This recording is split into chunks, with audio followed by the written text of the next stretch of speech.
Hello दोस्तों, मैं हूं राज यादव और एक बार फिर से आपका बहुत बहुत स्वागत है स्मार्ट सीजी अपडेट में।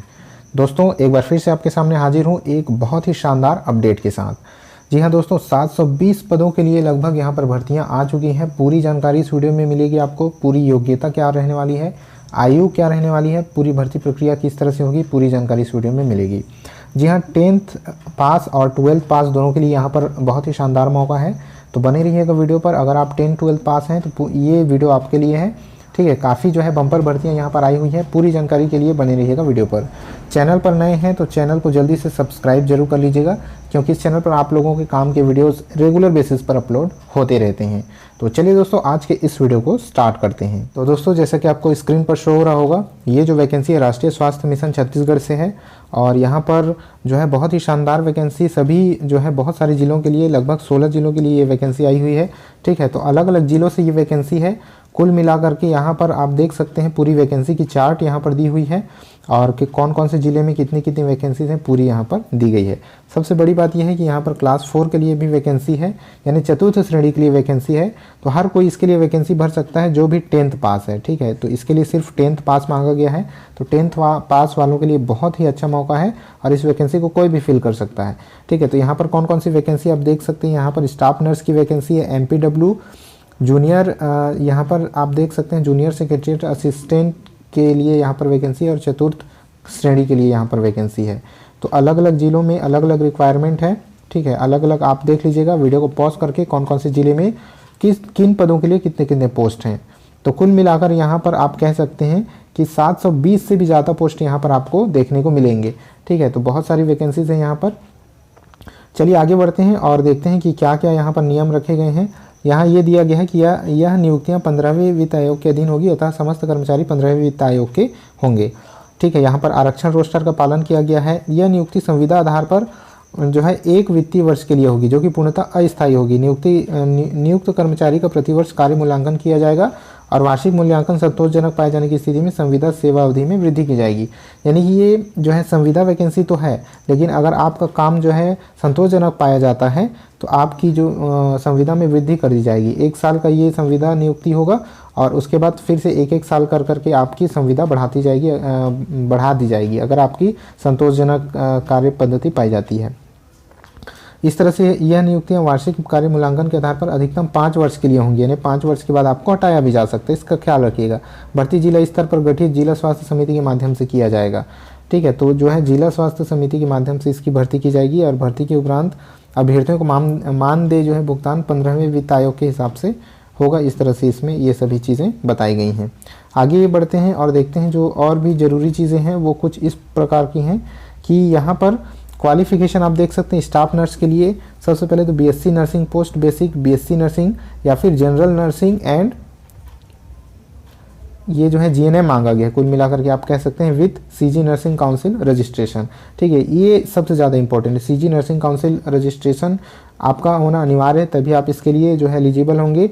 Final merit list prepared on the basis of order of priority के बेस पर यहाँ पर लाइक 1-2 प्रायोरिटी के बेस पर यहाँ पर आपका मेरिट लिस्ट बनाया जाएगा। ठीक है, तो इसमें जो है आप देख सकते हैं पर मंथ आपको कितनी सैलरी मिलेगी, 16,500 रुपये की सैलरी यहाँ पर मिलेगी। MPW यहाँ पर देख सकते हैं must have passed higher secondary examination 10+2 examination with biology subject से आपका होना चाहिए MPW वाले। इसके अलावा 1 year diploma in multipurpose worker training और equivalent training from training centre recognised by the state government with registered in Chhattisgarh. तो आपका जो है 1 ईयर का डिप्लोमा मल्टीपर्पज़ वर्कर ट्रेनिंग में जो होना चाहिए। इसकी सैलरी जो है 14,000 रुपये होगी, और पैरामेडिकल काउंसिल में जो है रजिस्ट्रेशन होना अनिवार्य है। जूनियर सेक्रेटरीट असिस्टेंट का आप देख सकते हैं 12th pass with at least 1 year computer diploma. तो 12th पास होना चाहिए 1 ईयर कंप्यूटर डिप्लोमा के साथ। ये भी काफ़ी शानदार है। सभी की जो है इसमें 12th पास प्लस कंप्यूटर डिप्लोमा वाले यहाँ पर फिल कर सकते हैं। 12,000 इसकी सैलरी होगी, और क्लास 4 चतुर्थ वर्ग के लिए 10th पास मांगा गया है और 10,000 रुपये इसकी सैलरी होगी। ठीक है, तो इस तरह से यहाँ पर दिया गया है। अब यहाँ पर देखते हैं विज्ञापन एवं भर्ती हेतु अन्य आवश्यक दिशा निर्देश। तो यहाँ पर देख लीजिएगा क्या क्या चीज़ें दी गई है। और एक मुश्त मानदेय होगा, यानी कि आपको जो सैलरी दी जाएगी एक मुश्त 10,000 रुपये 12,000 रुपये जो भी आपकी सैलरी अभी ऊपर मैंने पढ़ी वो दी जाएगी। उक्त संविदा भर्ती के लिए न्यूनतम कम से कम 18 वर्ष और अधिक से अधिक अधिकतम जो है 70 वर्ष तक के चिकित्सकीय पद हेतु तथा 64 वर्ष प्रबंधकीय पद हेतु आयु सीमा होगी। आयु की गणना जो है 1 जनवरी 2022 के हिसाब से की जाएगी। भर्ती हेतु आवेदन के लिए आवेदन शुल्क आप देख सकते हैं। विकलांग, अनुसूचित जाति जनजाति महिलाओं के लिए 100 रुपये, अन्य पेशा वर्ग के लिए 200 रुपये, अनारक्षित वर्ग के लिए 300 रुपये, इस तरह से यहाँ दिया गया है। यहाँ एक और जो आपके जाने लायक चीज़ें हैं, विज्ञापित पद अनुरूप चयन प्रक्रिया हेतु वॉक इन इंटरव्यू अर्थात अथवा लिखित परीक्षा, कौशल परीक्षा, साक्षात्कार का आयोजन वांछनीय अर्हता मेरिट सूची के आधार पर की जाएगी। यानी कि वॉक इन इंटरव्यू, लिखित परीक्षा या कौशल परीक्षा ये सभी आपसे ली जा सकती है। शासकीय अर्धशासकीय संस्था में कार्यरत अभ्यर्थियों को नियोक्ता द्वारा जारी अनापत्ति प्रमाण पत्र प्रस्तुत करना अनिवार्य होगा। अनुभव हेतु जो है नियोक्ता द्वारा जारी हस्ताक्षरित प्रमाण पत्र को ही मान्य किया जाएगा। विज्ञापन में प्रकाशित शैक्षणिक योग्यता के क्रम के अनुसार भर्ती में चयन हेतु प्राथमिकता दी जाएगी। प्राप्त आवेदनों में से रिक्तियों के आधार पर निम्न तालिका में दिए गए दस्तावेज यहाँ पर डिमांड की जाएगी। ठीक है, सत्यापन तथा लिखित परीक्षा और कौशल परीक्षा चयन हेतु आमंत्रित किए जाएंगे।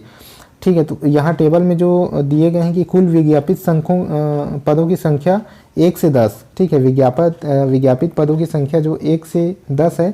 लिखित परीक्षा, कौशल परीक्षा, साक्षात्कार लिए जाने के लिए कुल विज्ञापित रिक्त पदों का 10 गुना बुलाया जाएगा। 11 से 50 के लिए कुल विज्ञापित रिक्त पदों का 5 गुना बुलाया जाएगा और 50 से अधिक कुल विज्ञापित रिक्त पदों का 3 गुना बुलाया जाएगा। तो इस तरह से यहाँ पर बताया गया है। कहने का तात्पर्य यह है कि अगर जो भी विज्ञापित पदों की संख्या है किसी भी में अगर 10 पोस्ट तक हैं, ठीक है, 1 से लेकर 10 पोस्ट तक खाली हैं, तो वहाँ पर 10 गुना अभ्यर्थियों को बुलाया जाएगा लिखित परीक्षा या कौशल परीक्षा या साक्षात्कार इंटरव्यू के लिए। अगर 11 से 50 तक पद रिक्त हैं तो वहाँ पर 5 गुना को बुलाया जाएगा और 50 से अधिक अगर रिक्त हैं तो वहाँ 3 गुना जो है अभ्यर्थियों को बुलाया जाएगा। अब जो है मेरिट लिस्ट के बारे में दिया गया है कि मेरिट लिस्ट कैसे बनेगी। अनिवार्य शैक्षणिक योग्यता, जो अनिवार्य योग्यता बोली गई है, स्नातक या फिर स्नातकोत्तर, ये सभी वर्षों के प्राप्तांकों के प्रतिशत का 65% लिया जाएगा। अनुभव का 10-15 अंक संबंधित दिया जाएगा। ठीक है, यानी कि यहाँ ये दिया गया है कि अगर आपको अनुभव है तो हर 3 वर्ष के लिए आपको 15 नंबर दिया जाएगा और अन्य अभ्यर्थियों को प्रत्येक वर्ष 2 अंक, 1 वर्ष के लिए 2 अंक, अधिकतम 10 अंक तक उनको क्या किया जाएगा, उनको बोनस अंक दिया जाएगा। और अनुभव प्रमाण पत्र केवल शासकीय, अर्धशासकीय एवं शासकीय वित्त पोषित संस्थाओं के ही मान्य किए जाएंगे।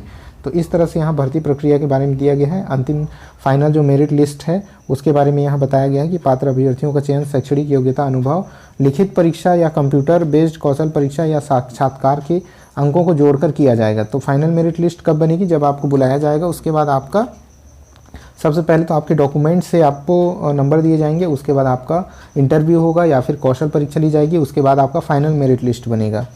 अनिवार्य शैक्षणिक योग्यता के सभी वर्षों के प्राप्तांक का 65% और जैसे कि मैंने अभी बताया कि यहाँ पर अनुभव के आधार पर भी अंक दिया जाएगा।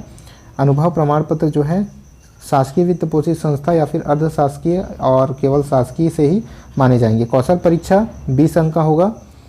इसके अलावा कौशल परीक्षा में अभ्यर्थियों को कौशल परीक्षा कुल अंकों का 40% अर्जित करना अनिवार्य होगा। 40% अर्जित नहीं करने की दशा में उम्मीदवारों को अपात्र माना जाएगा। तो इस तरह से यहाँ पर पूरी जानकारी है। अगर इसको और भी डिटेल से आपको पढ़ना है तो आप लोग इसको मेरी टेलीग्राम चैनल से कलेक्ट कर सकते हैं, वहाँ पर मैं अपलोड कर दूँगा। अभ्यर्थियों को सत्यापित निम्न दस्तावेज की मूल दस्तावेज भी प्रमाणीकरण हेतु तो यहाँ पर पूरी डॉक्यूमेंट दिया गया है, कौन कौन से डॉक्यूमेंट आपके लगेंगे। ठीक है, यहाँ पर डॉक्यूमेंट का लिस्ट यहाँ पर दिया गया, उसको आप लोग देख लीजिएगा। अगर आपके कोई डाउट है तो नीचे कमेंट बॉक्स में कमेंट कर दीजिएगा। इस वीडियो में इतना ही था, मिलते हैं नेक्स्ट वीडियो में, तब तक के लिए जय हिंद।